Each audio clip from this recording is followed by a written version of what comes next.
Hi everyone, I'm gonna summarize. I think I'm gonna break it up into several videos so that they're short. You don't have to sit through like the whole thing. Um, all the formulas that we've pretty much gone through that you're gonna be responsible for knowing how to use for your test. Okay, so let's start with area between curves. And it's kind of hard to write on this tablet. So I'm gonna do the best I can. My handwriting is normally better than this, but whatever, you'll have to deal. All right, so you have two versions, area between curves. And let's suppose I have, let me color code this. I have this function here, which I am going to call f, and I have this function here, which I'm going to call, say, g. Oh, hello. Get it together.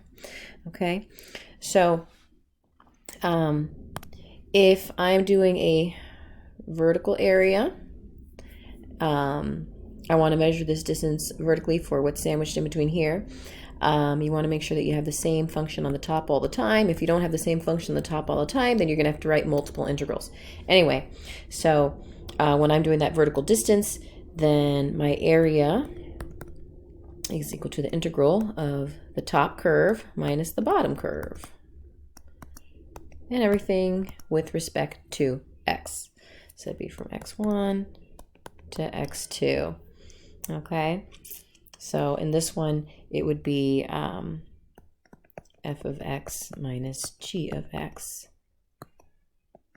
dx with the integral x1 x2. Sorry, I smushed it really close. And then so what if, let me go back to this picture,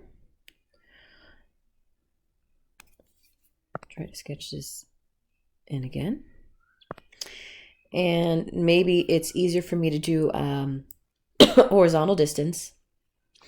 So you draw these horizontal strips and you want to make sure you have the same function on the right all the time and the same function on the left all the time. If they do the old switcheroo, then you're going to have to write separate integrals. All right, so then my other area formula would be right minus left, but dy.